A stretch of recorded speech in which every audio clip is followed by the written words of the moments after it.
ओम श्री भगवत वासुदेवाय नमः। राधे राधे, जय श्री कृष्णा। आज मैं आपको ज्येष्ठ मास की कथा अध्याय 10 सुनाऊंगी, जिसमें दशमी यानी दशहरे महत्व का वर्णन किया गया है, उसके बारे में बताऊंगी। तो चलिए कथा को शुरू करते हैं। कथा को श्रवण करने से पहले स्नान आदि से निवृत्त होकर स्वच्छ वस्त्र पहनकर भगवान श्री हरि की पूजा अर्चना करके तथा कथा का श्रवण करने से मोक्ष फल की प्राप्ति मिलती है। तो चलिए कथा को शुरू करते हैं। और आपको मेरी कथा कैसी लग रही है, वीडियो के माध्यम से, कमेंट के माध्यम से ज़रूर बताइएगा। तो चलिए इसी के साथ कथा को शुरू करते हैं। स्कंद जी कहने लगे कि हे ऋषि, ज्येष्ठ मास के आने पर भगवान विष्णु के मंदिर में जाकर दशहरा व्रत हमें अवश्य करना चाहिए और एकम से लेकर दशवीं तक भागीरथी के जल में स्नान करना अति उत्तम माना गया है।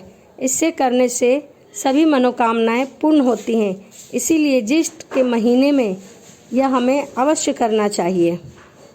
ऋषि कहने लगे कि हे स्कंद जी, इस व्रत का दशहरा नाम क्यों पड़ा और एकम तिथि के स्नान क्यों करना चाहिए, यह सब बात आप हमको विस्तार पूर्वक से समझाइए और कहिए। स्कंद जी कहने लगे कि हे ऋषि, ज्येष्ठ मास शुक्ल पक्ष की 10वीं तिथि बुधवार हस्त नक्षत्र गर कर्ण आनंद योग व्यतिपात योग कन्या राशि में चंद्रमा और वृष राशि में सूर्योदय होने पर स्नान दान पूजन आदि करने से मनुष्य सभी पापों से नष्ट हो जाता है और उसके सभी पाप खत्म भी हो जाते हैं और इस लोक में अनेक प्रकार के भोगों को भोग कर अंत समय में विष्णु लोक को प्राप्त करते हैं। अन्याय से पराय द्रव्य को हरना, शास्त्र विरुद्ध हिंसा करना, पराई स्त्री का भोग करना, यह 3 प्रकार का कार्य कर्म भी नष्ट हो जाता है। कठोर वचन बोलना, झूठ बोलना, किसी की चुगली करना, राजा को देश की आय को निष्प्रयोजन व्यय करना, ऐसे 4 प्रकार के शुभ देने वाले वांछित कर्म कहे गए हैं।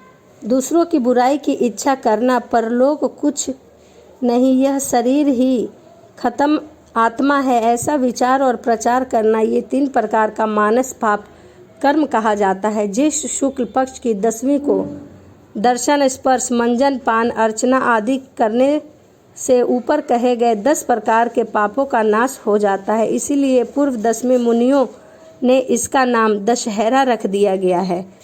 ज्येष्ठ शुक्ल 10वीं के दिन स्नान मात्र करने से 10 जन्मों से अर्जित पापों का नाश हो जाता है। इसीलिए भी इसका नाम दशमी रखा गया है।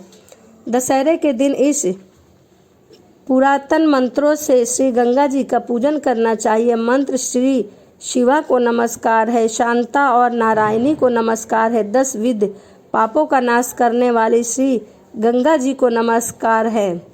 ऐसा बार बार कहकर माँ गंगे से प्रार्थना करनी चाहिए और माँ गंगे के मंत्र का उच्चारण करना चाहिए। उसी स्थान में महान ओजस्वी 10 देवताओं का पूजन करें। 10 देवताओं के नाम नारायण, महेश, ब्रह्मा, सूर्य, भागीरथ, हिमवान, स्कंद, गणेश, चंडी और सोम है। इस प्रकार 10 नाम का बार बार स्मरण करें। इनकी अपनी शक्ति के अनुसार पूजन कर 10 फलों का पृथक पृथक पूजन करें और सत्तू से 10 पिंड बनाकर जल में छोड़े, 10 पसर तिल 10 ब्राह्मणों को देकर गंगाए सर्वरूपाय नमः इस मंत्र के पूजन करें और इस मंत्र का जाप करें तथा अपनी शक्ति के अनुसार गुड़ के 10 पिंड देवे। यथाशक्ति स्वर्ण, मत्स्य, कक्षप, मंडूक, शिशुमार आदि बनाकर चांदी या किसी और दूसरे धातु का पिसान का बनाकर उनका पूजन करें और जल में छोड़े। पिसान मतलब पिसी हुई किसी भी अनाज का, उसे पिसान कहते हैं। तो उसे बनाकर जल में छोड़े। उसके पश्चात 10 सेर तिल ध्यान और जौ ब्राह्मण को देवे और 10 गौओं का दान ब्राह्मण को देवे। इस प्रकार कंजूसी न करते हुए पूजा और दान हमें अवश्य करना चाहिए। पकवान तथा पायस का भोजन ब्राह्मणों को करावे तो 10 जन्मों में के अर्जित पापों से मुक्ति मिल जाती है और इनमें कोई संशय नहीं है। ज्येष्ठ मास के शुक्ल पक्ष को एकम तिथि से लेकर 10वीं तिथियों में दशामेध तीर्थ में स्नान करने से समस्त पापों छूट जाते हैं और मोक्ष फल की प्राप्ति मिलती है। इसीलिए ज्येष्ठ का महीना अपने आप में अति उत्तम महीना माना गया है। ज्येष्ठ शुक्ल के एकम से लेकर समस्त जन्म के पापों को नष्ट करने वाली 10वीं तिथि पर्याप्त सभी तिथियों से क्रम से स्नान करने वाला मनुष्य को श्रेष्ठ फल की प्राप्ति मिलती है और वह श्रेष्ठ माना गया है। और दशहरे के दिन दशाश्वमेघों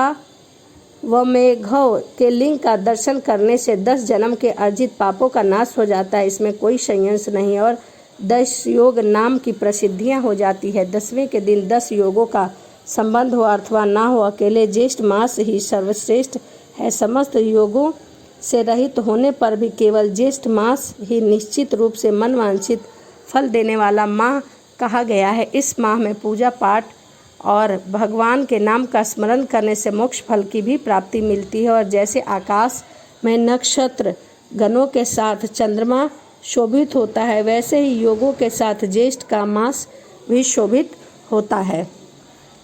केवल योगी शोभी नहीं होता, बिना ज्येष्ठ मास के एक सब योग ही निष्फल हो जाते हैं, इसमें कोई संशय नहीं है। इसीलिए ज्येष्ठ मास में अधिक से अधिक पूजा हमें अवश्य करनी चाहिए। इति श्री ज्येष्ठ मास से महात्म ज्येष्ठम शुक्ल दशमी दशहरा महात्म वर्णन 10 अध्याय संपूर्ण।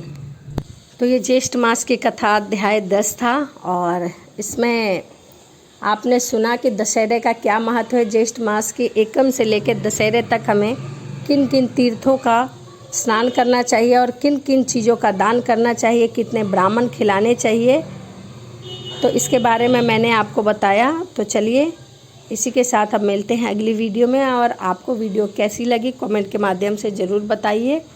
तो चलिए इसी के साथ मिलते हैं अगली वीडियो में। राधे राधे, जय श्रीमन नारायण।